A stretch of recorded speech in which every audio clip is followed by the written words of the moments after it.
आज हम टेलीविजन इतिहास के सबसे दिमाग हिला देने वाले डार्क और थ्रिलिंग चैप्टर के अंदर कदम रखने जा रहे हैं। लॉस्ट सीजन 4 का पहला एपिसोड, जिसका नाम है the beginning of the end, यानी अंत की शुरुआत। कहानी में आगे बढ़ने से पहले आइए समझ लेते हैं कि यहाँ दांव पर क्या लगा है। पिछले 3 सालों से ओशनिक फ्लाइट 815 के बचे हुए मुसाफिरों ने द्वीप पर अजीबोगरीब मॉन्स्टर्स द अदर्स नाम के रहस्यमय दुश्मनों और अपने खुद के डरों से लड़ाई लड़ी, सिर्फ इसलिए ताकि वे एक रेडियो टावर तक पहुंचकर बाहर की दुनिया से मदद मांग सकें। सीजन 3 के अंत में वे आखिरकार कामयाब हो गए। समंदर में खड़े एक रहस्यमयी मालवाहक जहाज फ्रेटर ने उनका सिग्नल पकड़ा और एक रेस्क्यू हेलीकॉप्टर भेजने का वादा किया। लेकिन ठीक उसी पल जब द्वीप पर जश्न का माहौल बनने वाला था, चार्ली पेस ने पानी से भरे एक स्टेशन में अपनी जान दे दी और मरते मरते अपने हाथ पर एक खौफनाक चेतावनी लिख गया, नॉट पेनीज बोट, ये पैनी का जहाज नहीं है। यानी जो लोग आ रहे हैं वे उन्हें बचाने नहीं आए हैं। यही मोड़ कहानी को एक खतरनाक मनोवैज्ञानिक युद्ध में बदल देता है। इस एपिसोड से शो का पूरा फॉर्मेट बदल जाता है। अब हम किरदारों के अतीत यानी फ्लैशबैक्स नहीं देखेंगे, बल्कि शो में एंट्री होती है फ्लैश फॉरवर्ड्स की, जो भविष्य का वो डार्क सच दिखाते हैं जहां इस द्वीप से सिर्फ 6 लोग जिंदा बाहर निकल पाते हैं, जिन्हें दुनिया ओशनिक 6 द ओशियानिक 6 के नाम से जानती है। लेकिन जैसा कि आप देखने वाले हैं, द्वीप से बाहर आना कोई जीत नहीं थी, बल्कि एक जिंदा नर्क की शुरुआत थी। चलिए शुरू करते हैं कहानी को। पूरी कहानी का एक्सप्लेनेशन 3:30 रात के 8 बजे। कहानी की शुरुआत द्वीप के जाने पहचाने सन्नाटे या जंगलों की सरसराहट से नहीं, बल्कि लॉस एंजल्स की धूप से चमचमाती सड़कों पर एक बेहद तेज और खतरनाक कार चेस के साथ होती है।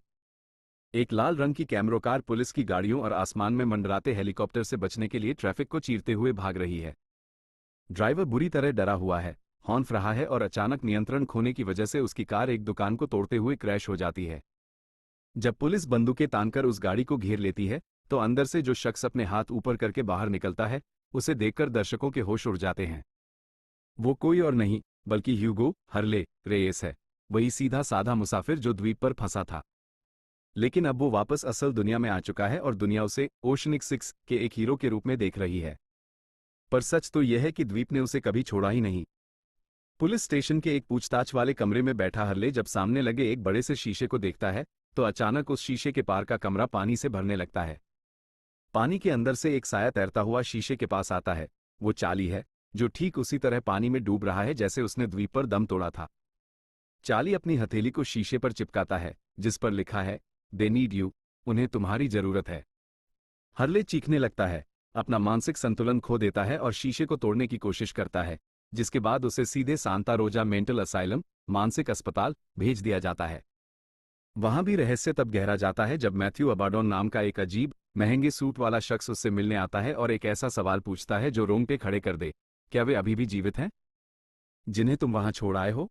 बुरी तरह डरा हुआ हर्ले जब पागलखाने के बगीचे में जाता है, तो उसे सच में चार्ली का भूत दिखाई देता है जो उसे एक खौफनाक चेतावनी देता है, तुम्हें वहां वापस जाना होगा।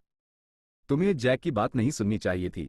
कहानी तुरंत एक झटके के साथ वापस द्वीप पर लौटती है, ठीक उसी पल जहां पिछला सीजन खत्म हुआ था।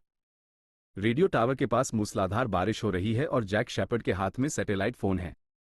फोन की दूसरी तरफ से जहाज का एक मेंबर, जॉर्ज मिंकोवस्की, वादा करता है कि एक रेस्क्यू हेलीकॉप्टर उनकी लोकेशन पर आ रहा है। जैक के चेहरे पर एक ऐसी जीत की खुशी है जो उसने 3 सालों में महसूस नहीं की थी। उसे लगता है कि उसने सबको बचा लिया। मुसाफिर एक दूसरे को गले लगाते हैं, रोते हैं और अपनी आज़ादी का जश्न मनाने लगते हैं। लेकिन ये जश्न पल भर में मातम में बदल जाता है जब हर्ले अकेला जंगल से बाहर आता है। वो कीचड़ और आंसुओं से लथपथ है। जब जैक उससे पूछता है कि चार्ली कहाँ है, तो हर्ले सबको तोड़कर रख देने वाला सच बताता है, चार्ली अब नहीं रहा, वो डूब गया। क्लेयर दर्द से चीख पड़ती है, लेकिन हर्ले जैक की आंखों में आंखें डालकर असली दुस्वप्न बयान करता है, चार्ली ने मरते वक्त मुझसे कहा था कि बाहर खड़ा जहाज पैनी का नहीं है।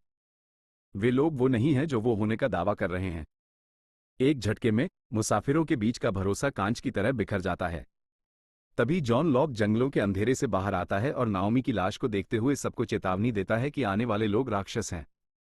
बाहर निकलने के जुनून में अंधा हो चुका जैक गुस्से से पागल हो जाता है। वो लॉक को जमीन पर पटक देता है, उसकी बंदूक छीनता है और सीधे लॉक के चेहरे पर ट्रिगर दबा देता है। बंदूक खाली निकलती है, लेकिन इस घटना के बाद बचे हुए मुसाफिर हमेशा के लिए 2 दुश्मन गुटों में बंट जाते हैं। हर्ले चार्ली के आखिरी शब्दों का सम्मान करते हुए लॉक का साथ चुनता है। सॉयर, क्लेयर और उनका कैदी बेन लिनस भी लॉक के साथ छुपने के लिए घने जंगलों में चले जाते हैं, जबकि जैक, केट, सैयद और जूलियट वहीं रुककर हेलीकॉप्टर का इंतजार करते हैं। रात के घने अंधेरे और कोहरे में जब लॉक की टीम आगे बढ़ती है तो हर्ले सबसे पीछे छूट जाता है और रास्ता भटक जाता है। झाड़ियों के बीच भटकते हुए उसे एक पुरानी, लावारिस लकड़ी की झोपड़ी दिखाई देती है। ये पूरे द्वीप की सबसे रहस्यमयी जगह जेकब्स कैबिन है। एक अनजान शक्ति से खींचा चला जाता हुआ हर्ले जब उसकी गंदी खिड़की से अंदर झांकता है तो उसे मोमबत्ती की रोशनी में एक कुर्सी पर बैठा हुआ कोई साया दिखता है जो जैक के मरे हुए पिता जैसा लगता है। तभी अचानक एक भयानक, विशाल इंसानी आंख शीशे के बिल्कुल पास आकर टिक जाती है और सीधे हर्ले को घूरने लगती है। हर्ले खौफ से चीखता हुआ वहां से भागता है और सीधे लॉक से टकरा जाता है। जब वे पीछे मुड़कर देखते हैं तो वो केबिन वहां से पूरी तरह गायब हो चुका होता है। दूसरी तरफ बीच के पास आसमान में हेलीकॉप्टर की गड़गड़ाहट गूंजती है। तूफान के बीच कोई पैराशूट से द्वीप पर कूदता है। जैक और केट जंगल की तरफ भागते हैं और झाड़ियों में फंसे एक शख्स को ढूंढ निकालते हैं जिसने हाईटेक फ्लाइट सूट पहन रखा है। जैसे ही वो शख्स अपना हेलमेट हटाता है वो सीधे जैक का चेहरा देखकर उसका नाम लेता है। वो बताता है कि उसका नाम डैनियल फैराडे है और वो उसी जहाज से आया है। जब जैक बेहद उत्सुकता से पूछता है कि क्या वो उन्हें बचाने आया है तो फैराडे एक ठंडी और डरावनी मुस्कान के साथ जवाब देता है, बचाने? नहीं, हम यहां तुम्हें बचाने नहीं आए हैं।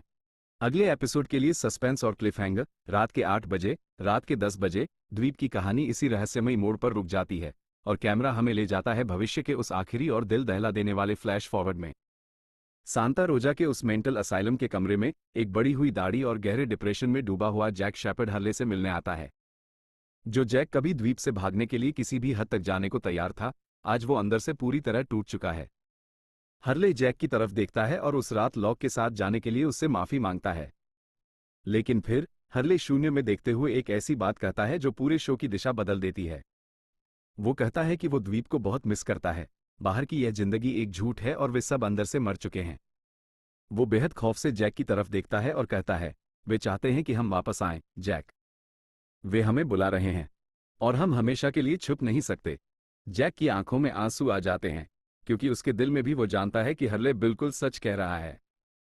आखिर यह डैनियल फैराडे कौन है और अगर यह कोई रेस्क्यू मिशन नहीं है तो उस मालवाहक जहाज का असली और खौफनाक मकसद क्या है?